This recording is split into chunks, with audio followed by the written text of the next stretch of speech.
Nous parlons de rencontre divine avec le Saint-Esprit.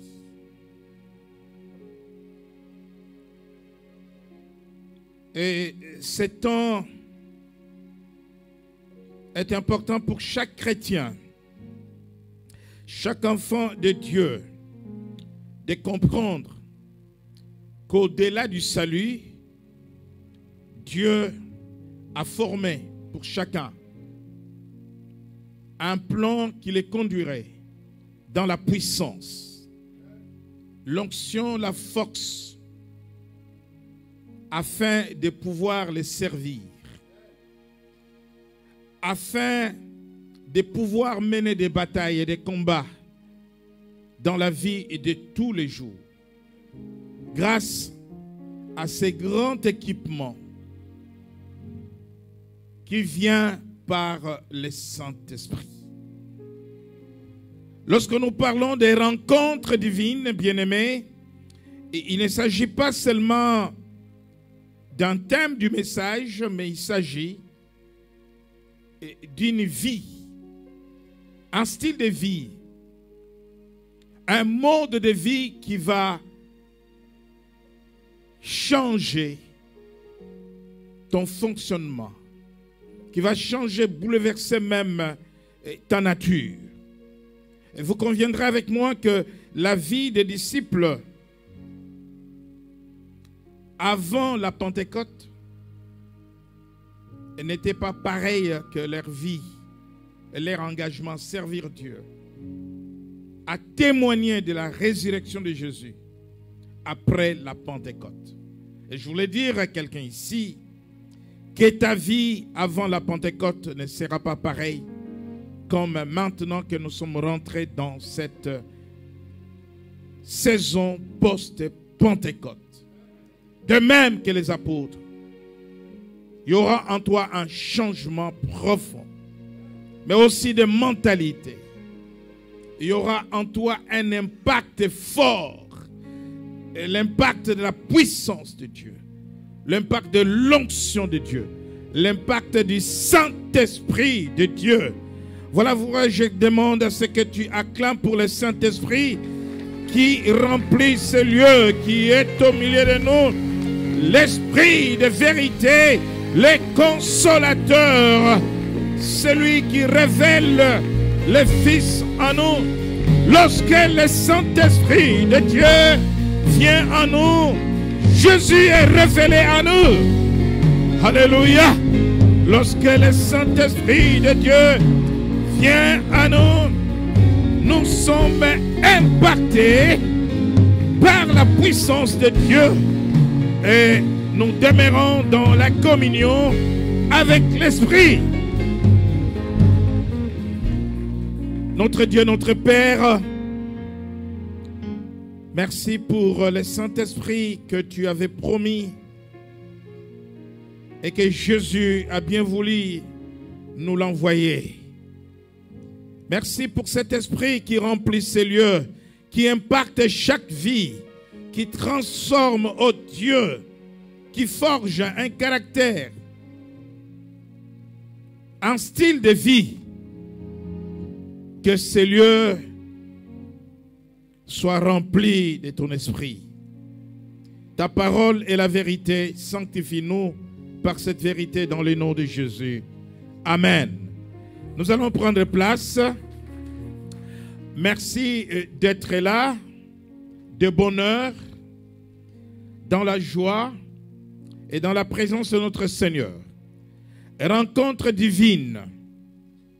Avant que je parle de la rencontre divine avec le Saint-Esprit, je voudrais dire tout simplement que la parole de Dieu nous parle de beaucoup de rencontres divines qui sont des rencontres surnaturelles. Vous savez, dans la vie de tous les jours, nous rencontrons des personnes que nous aimons, des personnes que nous connaissons, des personnes que nous ne connaissons pas, des personnes des fois que nous découvrons dans ces rencontres. Mais je ne parle pas de ces rencontres. Vous savez qu'il y a des rencontres décevantes aussi. Et des fois, lorsque ceux que nous allons rencontrer demain nous créent des ennuis, des problèmes, nous maudissons les jours de cette rencontre. Et des fois, on se dit, mais j'aurais dû ne pas rencontrer cet homme, cette femme, cette personne. Il ne fallait pas. Mais il y a aussi des gens que nous rencontrons qui sont porteurs de bénédictions dans nos vies. Et ici, quand on parle de rencontres divines, c'est que ceux qui ont rencontré Dieu, jamais ils l'ont regretté. Jamais ils ont été déçus. Les rencontres avec Dieu ont toujours été bénéfiques, profitables. Eh bien, pour l'intérêt de tous ceux qui l'ont rencontré. Parce que les rencontres avec Dieu ont suscité des bénédictions, des grâces, des changements profonds. Mais alors, ces rencontres doivent être recherchées par tous.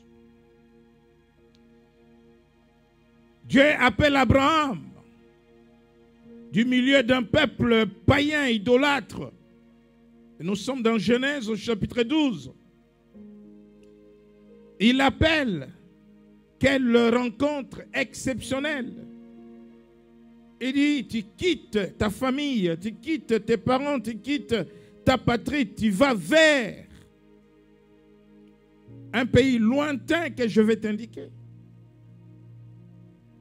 Et aujourd'hui, Abraham est le père de la foi, une source de bénédiction pour les nations, toutes les nations de la terre. Ce que Dieu l'a dit. Par Abraham, toutes les nations de la terre seront bénies. Et c'est là parce qu'un jour, il y eut une rencontre. Et il y a des rencontres aussi avec Dieu qui sont de véritables rencontres divines, mais qui peuvent passer par la souffrance ou par la douleur, qui peuvent passer par des combats. Dans Genèse au chapitre 28, vous lirez à la maison à partir du verset 10 et 17. Jacob rencontre Dieu. Mais comment se passe cette rencontre? C'est une rencontre qui se passe dans la douleur, dans la lutte, dans la bagarre, mais qui a pour finalité la bénédiction de Jacob, qui a pour finalité le changement même de son nom, alors qu'il portait un nom de honte. Son nom voulait dire tout simplement usurpateur, celui qui a volé la chose appartenant à autrui. La Bible dit qu'il a lutté toute la nuit avec un homme. Ce fut une rencontre divine, mais des combats. Un homme qu'il ne connaissait pas. Mais dans ces rencontres divines, il y a aussi des révélations. Et la Bible dit que cet homme avec qui il a lutté lui a brisé la hanche. Quelle rencontre dans la douleur, dans le combat. Mais malgré que cet homme lui a brisé la hanche, Jacob dans cette rencontre, a eu la révélation que cet homme n'était pas n'importe qui. Il a eu la révélation que cet homme n'était pas son ennemi. Il a eu la révélation que cet homme était Dieu parce qu'il l'a touché, il s'est accroché et dit, je ne te laisserai pas partir tant qu'il ne m'aura pas béni. Personne ne demanderait une bénédiction à son ennemi. Voilà, il y a des rencontres divines, mais qui s'opèrent dans la douleur, dans les combats, dans la souffrance. Paul, sur les chemins de Damas, alors qu'il persécutait l'église, il a entendu une voix. Mais quand il a voulu savoir, alors qu'il était à terre, il ne pouvait pas voir. Il est frappé d'aveuglement. Après avoir vu une lumière, mais il a voulu savoir et identifier cette voix. La rencontre de Paul avec Christ est une rencontre divine, mais dans la douleur. Qui es-tu, Seigneur? Je suis.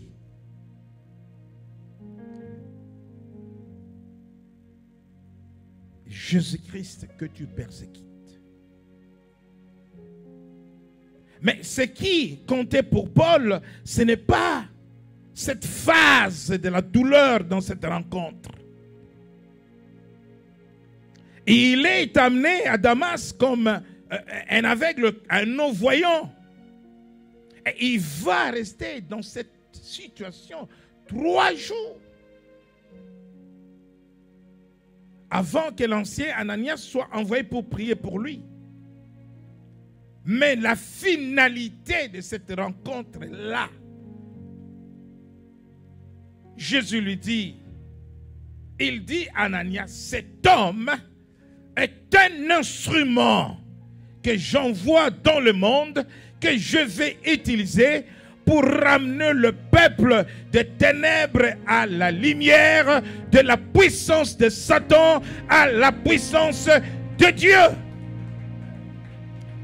Quelles que soient les circonstances dans lesquelles tu vas rencontrer Dieu, mais la finalité, c'est que cette rencontre va changer ta vie, va changer ta situation, va t'apprendre à regarder Dieu autrement, va t'amener dans la connaissance des choses profondes de Dieu. Nous pouvons continuer à parler des rencontres divines dans la Bible.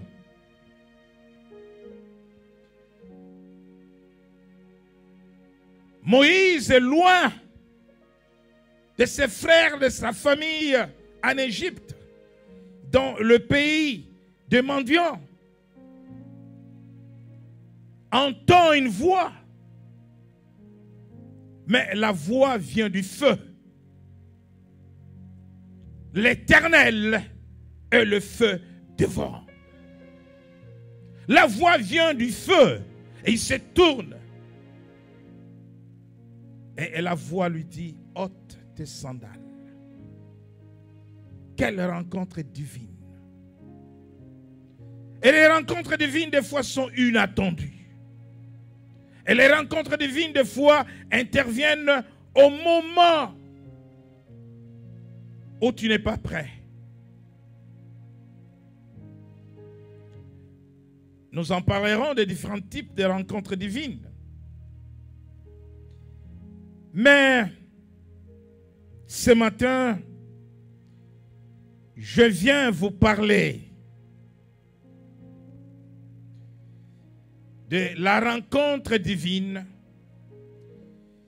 avec une personne qui est le Saint-Esprit. Nous voulons être, et dans cette saison post-Pentecôte, des bons élèves à l'école du Saint-Esprit. Nous sommes dans l'année de la conquête. Personne ne serait un bon conquérant sans l'accompagnement du Saint-Esprit, sans le Saint-Esprit aidant sa vie. Et la conquête, nous disons, levez-vous, partez, passez des torrents de l'Arnaud. Vois, je livre entre tes mains Sion, roi d'Hesbon, la mort et son pays. Commence la conquête et fais-lui la guerre. Et personne ne peut faire la guerre à l'ennemi sans l'accompagnement du Saint-Esprit.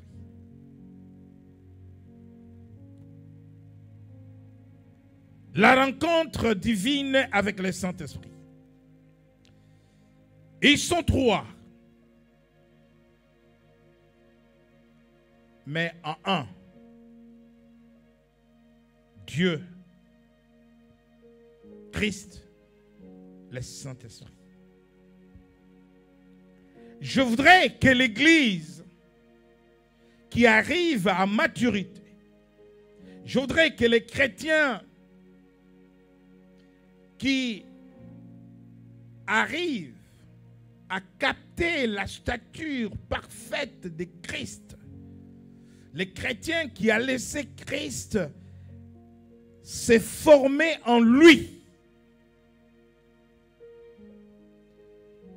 Pendant plusieurs semaines, je parlais de Christ. Christ est ma vie. Christ en nous, l'espérance et la gloire. Laissez Christ se former en vous. Vous avez aimé tous ces messages sur la centralité de Christ. Mais bien aimé, si je viens au Saint-Esprit, c'est parce que l'Église aujourd'hui a un problème. C'est parce que les chrétiens aujourd'hui ont un problème. Le premier problème est celui de l'ignorance de la personne du Saint-Esprit. Si ce n'est pas l'ignorance de la personne du Saint-Esprit,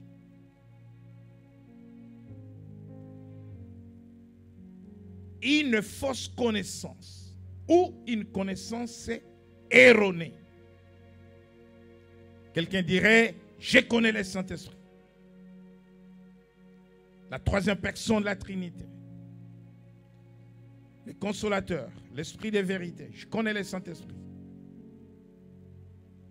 Mais dans la relation avec Dieu, la relation avec Christ, la relation avec le Saint-Esprit, on va se rendre compte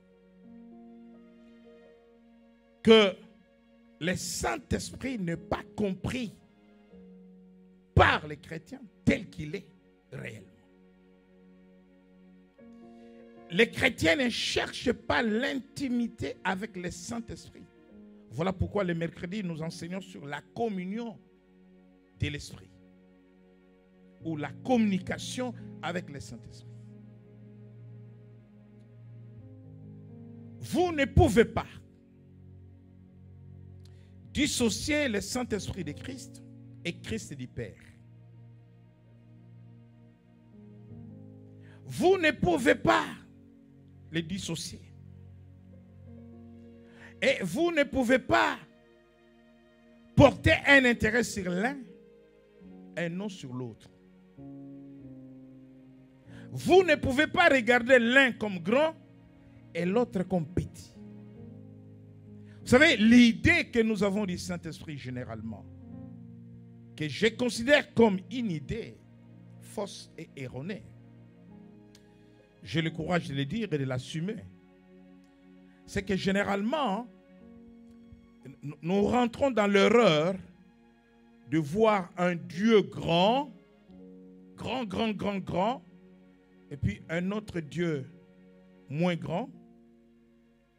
Le grand, c'est le Père. Le moins grand, c'est le Fils. Et il y a un troisième, parce qu'on dit la troisième personne de la Trinité. S'il y a un grand, il y a un moins grand, mais il y a quand même un petit. Et le petit, c'est le Saint-Esprit. Et ça, c'est dans la pensée de beaucoup d'enfants de Dieu. Ce n'est pas ce que la Bible dit. Pierre dit à Ananias et à Saphira que vous n'avez pas menti aux hommes. Vous avez menti au Saint-Esprit. Vous avez menti à Dieu. Le Saint-Esprit est Dieu. Le Saint-Esprit n'est pas un petit bonhomme entre Dieu et Jésus. Alléluia. À partir du moment où tu es dans l'erreur de la compréhension de la personne du Saint-Esprit, la position du Saint-Esprit, la place du Saint-Esprit, bien-aimé, la communion avec le Saint-Esprit est faussée. L'intimité avec le Saint-Esprit est faussée. Ce que le Saint-Esprit aurait accompli dans ta vie ne serait pas accompli.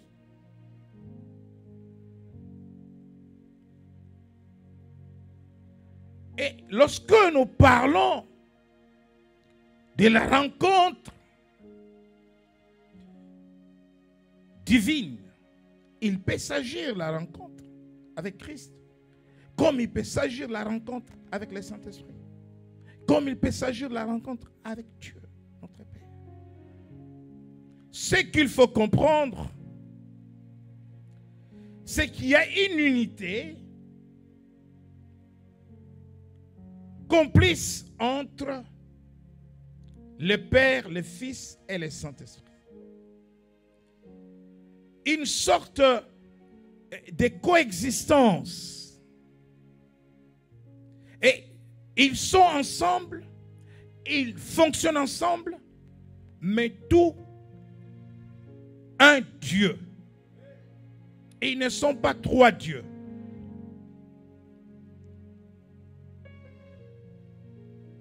Et vous comprendrez que, et dans leur fonctionnement, il n'y a pas l'un sans l'autre. Lorsque un chrétien accepte Christ comme Seigneur et Sauveur, ce qui vient en lui et qui lui révèle Christ, c'est le Saint-Esprit. Tu ne peux pas avoir la révélation de Dieu sans le Saint-Esprit. Voilà pourquoi lorsque Pierre a reçu la révélation de Dieu, Jésus lui dit, ce ne sont ni les sangs, ni la chair qui t'ont révélé que je suis le Fils de Dieu, que je suis le Messie. Mais c'est mon Père qui est dans les cieux. Mais le Saint-Esprit, c'est l'Esprit de Dieu. C'est l'Esprit du Père. Je peux dire aussi, c'est le Saint-Esprit qui t'a révélé cela. Et voilà pourquoi nous devons comprendre qu'ils partagent les trois les mêmes essences.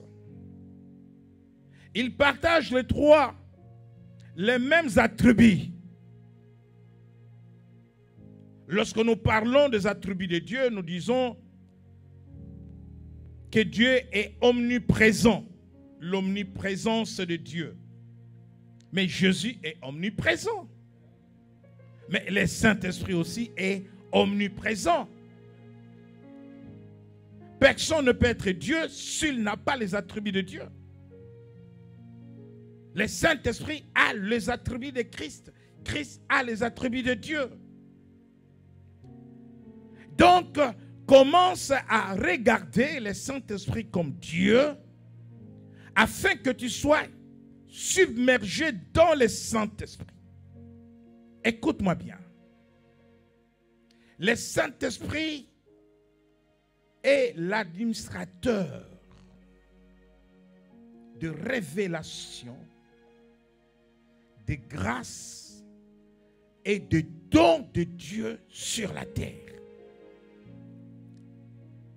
Ce n'est pas Christ qui va te donner le don de prophétie. Ne demande pas à Jésus le don de prophétie, il ne te le donnera pas. Ce n'est pas Jésus qui va te donner le don de parler en langue. Ce n'est pas Jésus qui va te donner le don de guérison. Ce n'est pas Jésus qui va te donner le don de prophétie. Ce n'est pas Jésus qui va te donner le don de la parole de connaissance. Tu reçois une parole de connaissance, bam! Tu sors cela avec exactitude. Ça ne vient pas de Jésus. Ce n'est pas Jésus qui va te donner la parole de la sagesse. La sagesse de Salomon. Ces dons-là, ils sont dans un partage ou une division de rôles, de fonctions. Le 3. Ce rôle-là, Dieu l'a confié au Saint-Esprit.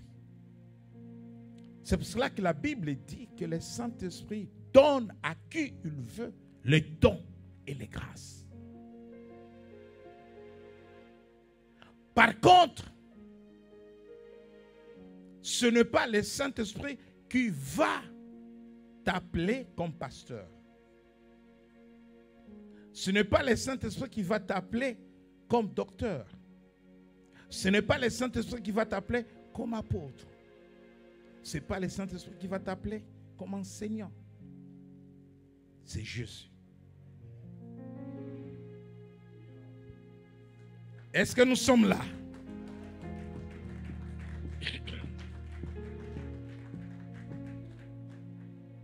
Jésus, le ministère, mais il n'y a pas de ministère sans don.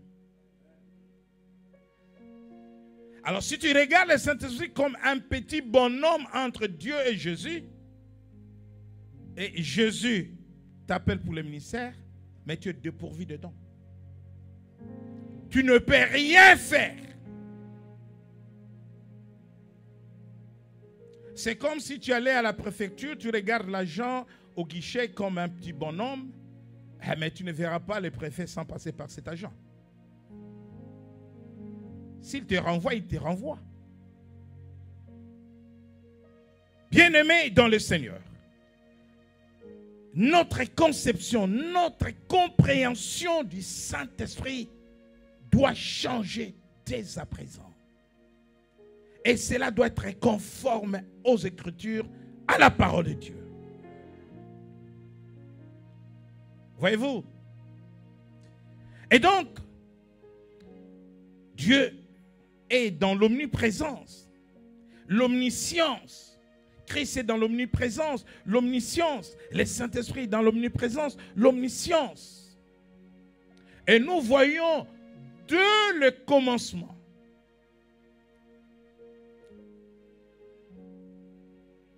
dans l'œuvre de la création. Le Saint-Esprit est là. Lorsque nous lisons dans Genèse au chapitre 1er, versets 1 à 3, rapidement.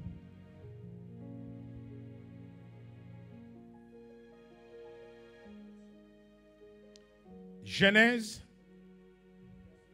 Au verset 3.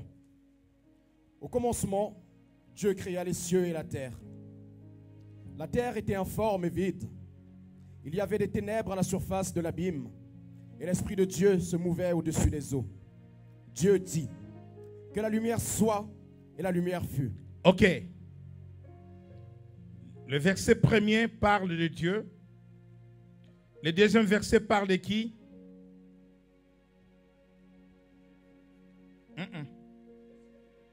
Le verset 2 parle du Saint-Esprit.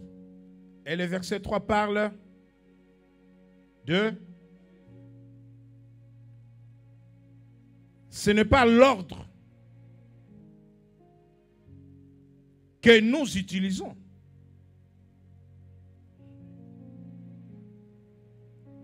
Les hommes ont classifié d'abord Dieu, Jésus, le Saint-Esprit.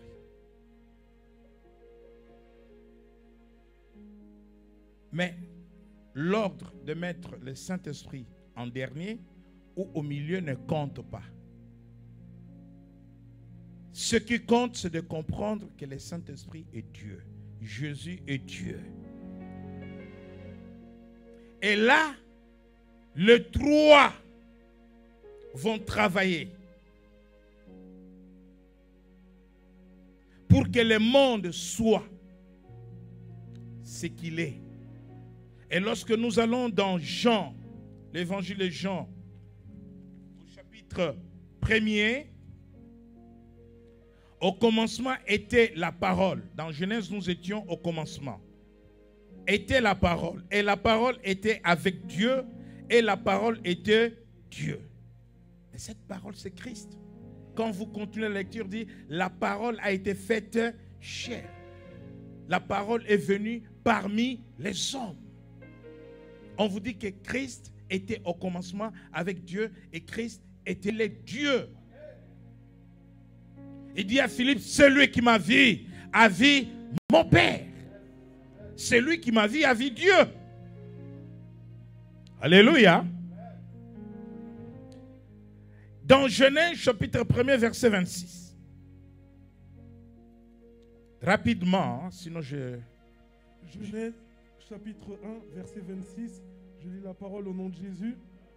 Puis Dieu dit, faisons l'homme à notre image, selon notre ressemblance, et qu'il domine sur les poissons de la mer, sur les oiseaux du ciel, sur le bétail, sur toute la terre et sur tous les reptiles qui rampent sur la terre. Merci. Il associe qui? Faisons l'homme selon.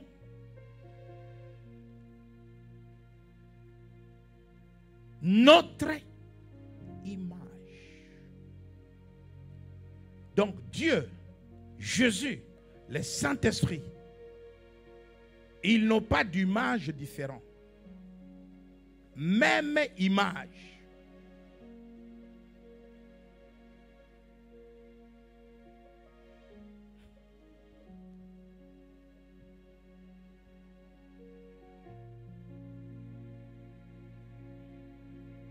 Si je dis, Diacre César, amène-moi quelqu'un de notre nature.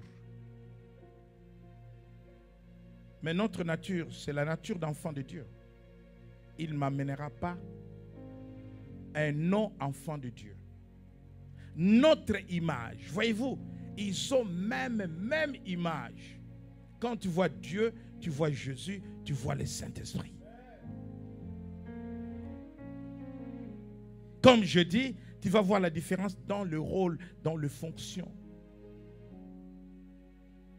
Et vous allez voir que le Saint-Esprit n'est à aucun moment écarté dans l'action divine. Quelqu'un dit avec moi action divine. Quelqu'un dit avec moi action divine. L'action divine peut concerner la création. L'action divine peut concerner n'importe quel miracle. Et le Saint-Esprit à la création, au commencement, Genèse 1, et à l'œuvre avec Dieu, avec Jésus. Dieu les associe pour créer l'homme, à la création de l'homme.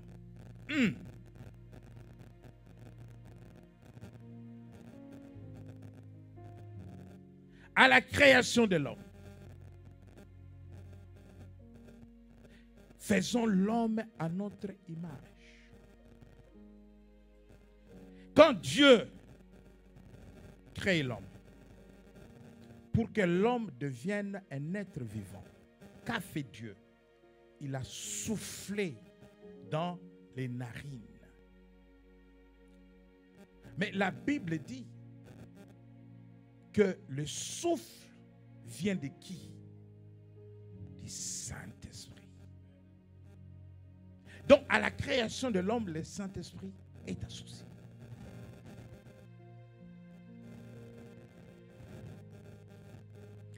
Pour que Jésus, pour que Dieu, Jésus est Dieu, pour que Dieu vienne dans le monde pour nous sauver, il devait prendre la forme humaine. Il devait naître d'une vierge de la maison de David, mais sans contact avec un homme, comme à la normale, pour qu'il soit véritablement celui qui s'est incarné. Marie, en réalité, n'est qu'une mère porteuse. Il n'y a pas eu de fécondité ou fécondation.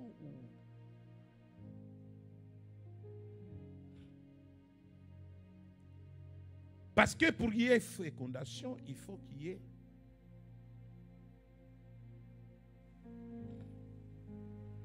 Alors nous allons comprendre que sans le Saint-Esprit, Dieu lui-même ne prendrait pas la forme humaine.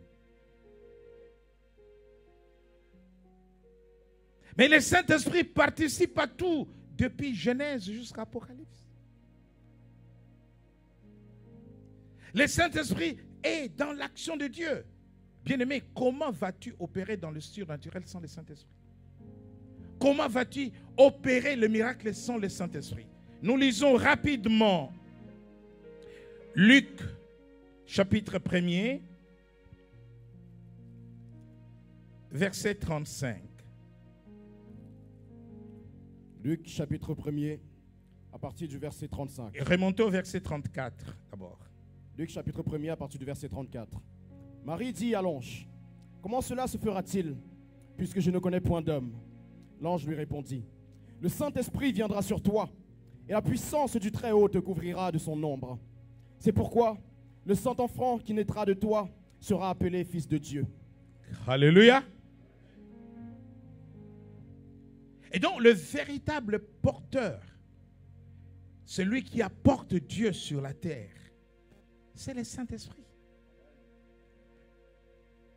Il s'agit d'une conception miraculeuse. Voyez-vous, vous ne verrez pas Dieu en action quelque part sans Jésus, sans le Saint-Esprit. Lisons bien la parole de Dieu. Un autre moment pour comprendre que le Saint-Esprit participe activement aux grandes œuvres du Père, activement aux grandes œuvres de Dieu.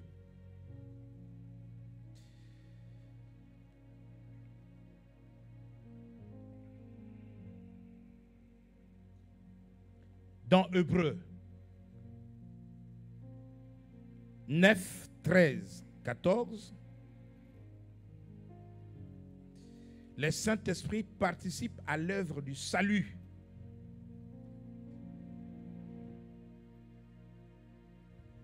Hébreux, chapitre 9, versets 13 à 14, je lis la parole au nom de Jésus. Car si le sang des taureaux et des boucs et la cendre d'une vache répandue sur ceux qui sont souillés sanctifie et procure la pureté de la chair, combien plus le sang de Christ qui par l'Esprit éternel s'est offert lui-même sans tache à Dieu, purifiera-t-il votre conscience des œuvres mortes afin que vous serviez le Dieu vivant. Amen. Combien plus le sang de Christ qui, par un esprit éternel, l'esprit éternel, c'est l'esprit de Dieu, c'est le Saint-Esprit. Personne ne peut être transformé. Voilà pourquoi il y a beaucoup de gens qui sont chrétiens, qui sont baptisés, mais sans transformation profonde. à cause de l'intimité avec le Saint-Esprit dans leur vie, à cause de l'ignorance, l'importance, la place du Saint-Esprit dans leur vie et dans l'Église. Ici, il dit, le sang de Christ est offert par un esprit éternel et par voie de conséquence vient purifier votre conscience des œuvres mortes afin que vous serviez le Dieu vivant. Vous ne pouvez pas servir Dieu si votre conscience n'est pas purifiée des œuvres mortes, des œuvres des ténèbres, des œuvres du péché. Et donc, le Saint-Esprit participe à l'œuvre du salut.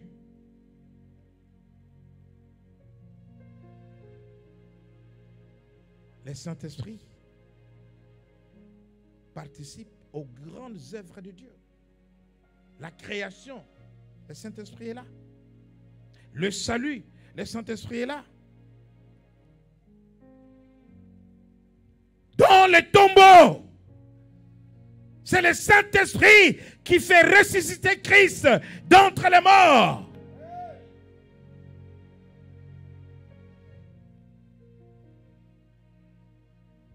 Voyez cette complicité, cette complémentarité, cette division du travail, des rôles.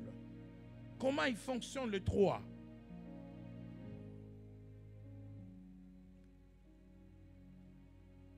Tout enfant de Dieu est greffé aux trois. Et nous ne pouvons pas les dissocier. Nous lisons dans Romains au chapitre 8, à la croix, le Saint-Esprit est là, comme nous l'avions dit dans Hébreux. Le sang est versé, mais par l'Esprit éternel. Romains chapitre 8, verset 11, je lis la parole au nom de Jésus. Et si l'esprit de celui qui a ressuscité Jésus d'entre les morts habite en vous, celui qui a ressuscité Christ d'entre les morts rendra aussi la vie à vos corps mortels par son esprit qui habite en vous. Si l'esprit de celui qui a ressuscité Jésus d'entre les morts habite en vous, quel est l'esprit qui habite en nous? C'est l'esprit de Dieu. C'est le Saint-Esprit. C'est le Saint-Esprit qui a ressuscité Christ d'entre les morts. Et donc, pour ramener quelque chose qui est mort à la vie, il faudrait Dieu. Dieu est le seul créateur de la vie. La vie et la mort sont au contrôle de Dieu, au pouvoir de Dieu. Si tu n'es pas Dieu, comment tu peux ressusciter Christ d'entre les morts?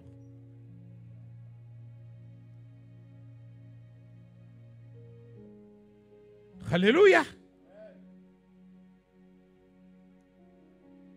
Christ nous a révélé le Père. Il a beaucoup parlé du Père que de lui-même. C'est parce qu'il ne pouvait rien faire sans le Père. Rien sans le Père. Lui, il a parlé du Père. Le Père a parlé de lui.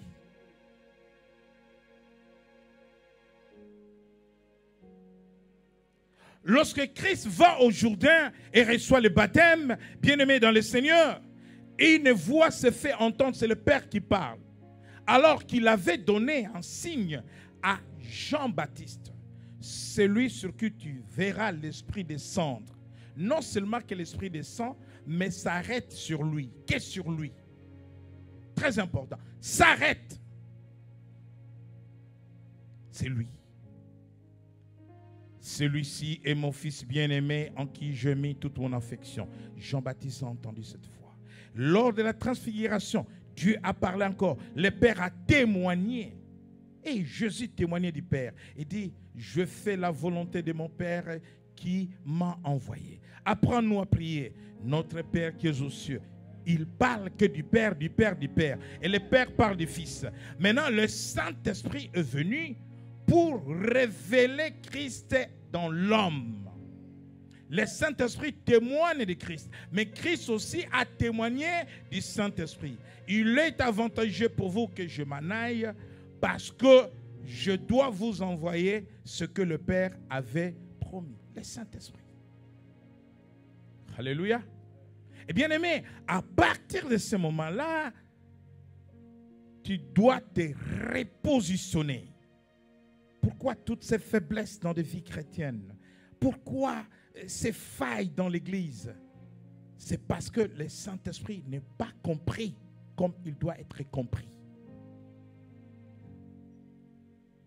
Les derniers cas où Dieu n'a pas fait sans le Saint-Esprit, où Jésus n'a pas fait sans le Saint-Esprit, c'est la fondation de l'Église. Tu es pierre. Sur cette pierre, je bâtirai mon Église. Mais l'Église n'est pas née ce jour-là. Les apôtres ont reçu la promesse de la fondation de l'Église. L'Église est née le jour de l'effusion du Saint-Esprit. Et donc, le Saint-Esprit est venu pour accomplir la promesse du Seigneur, pour fonder l'Église, pour que l'Église soit, n'est-ce pas, fondée sur la parole, mais sur Dieu lui-même. Et ensuite, nous allons cheminer. Et pour ce matin, nous allons nous arrêter là. Mais pour dire qu'il y a deux types de rencontres divines. Deux. Premièrement, Dieu va aller rencontrer une personne.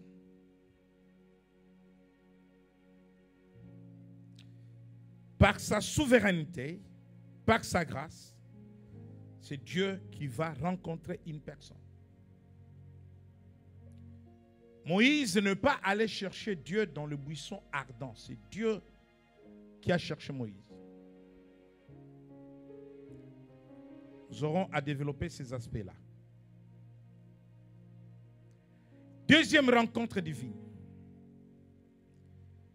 C'est un enfant de Dieu qui recherche le Père, qui recherche Christ, qui recherche le Saint-Esprit. Dieu dit, vous me chercherez et vous me trouverez.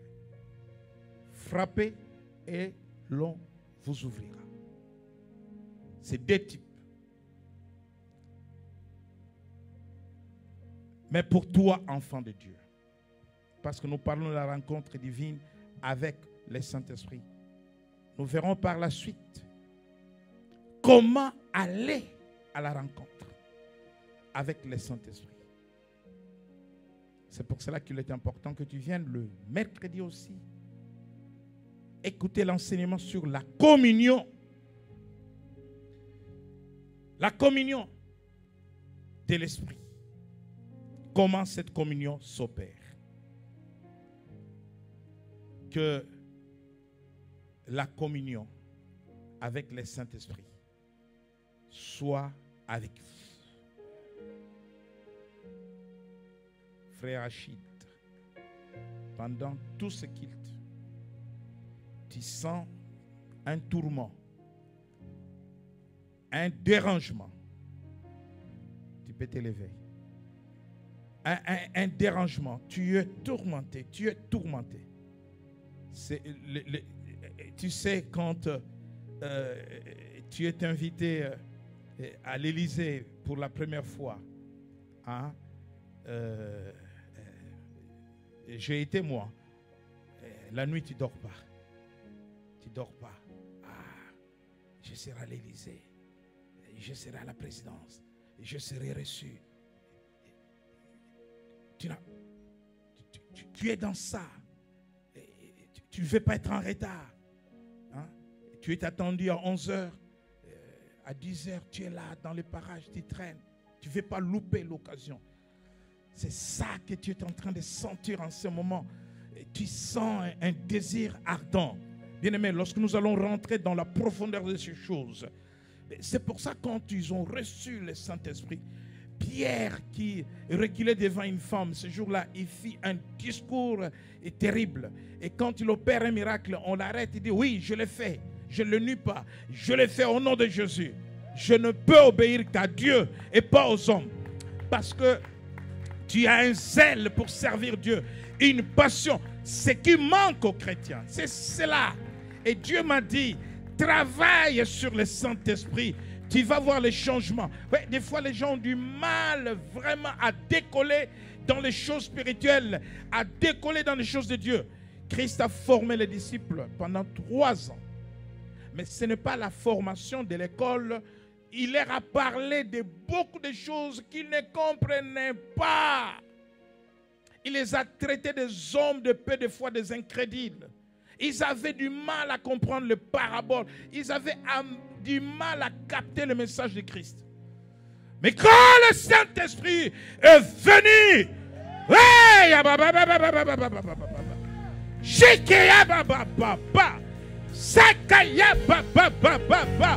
puissance de Dieu, brise les chaînes dans la vie de cet enfant.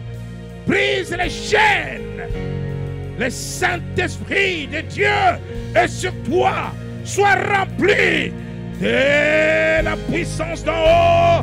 Sois revêtu. Sois revêtu. Sois revêtu. Sois revêtu. Sois baptisé dans le Saint-Esprit.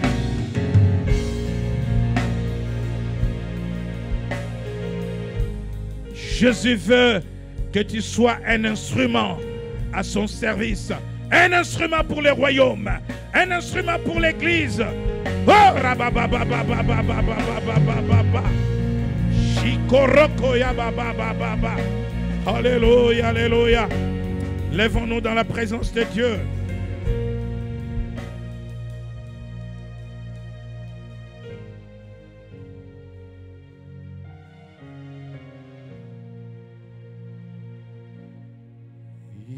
Inonde nos cœurs, inonde nos cœurs, Esprit, inonde nos cœurs. En toi, j'ai trouvé la paix, le bonheur.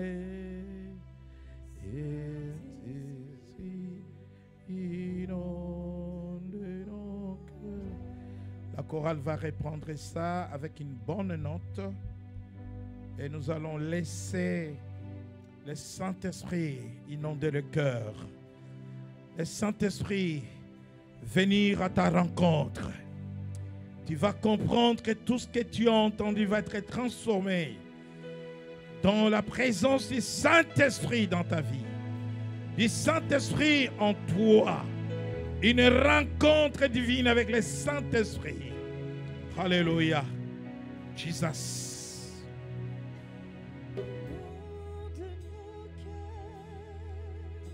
Inonde nos cœurs, Saint-Esprit, inonde nos cœurs, inonde nos cœurs, Oh, rabababa, sakayaba, shindo roboko. Saint-Esprit, Indo rabababa, sakayaba. Alléluia. Inonde de vie, inonde l'église. Inonde ces lieux, Saint-Esprit de Dieu. Remplis ces lieux. Remplis de vie, remplis le cœur. inonde nos cœurs. Oui, chantons-le. Inonde mon cœur. Inonde mon cœur. Saint-Esprit, inonde mon cœur.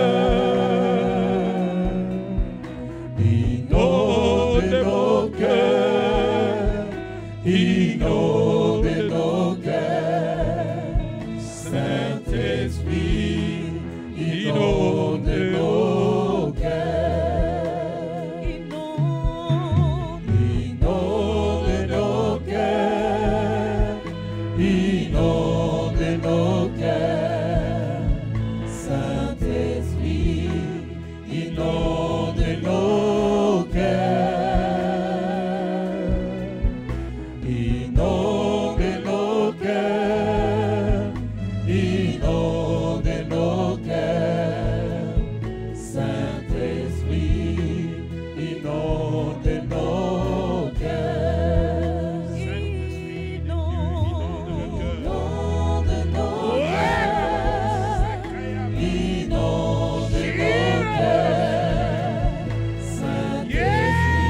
inonde nos cœurs.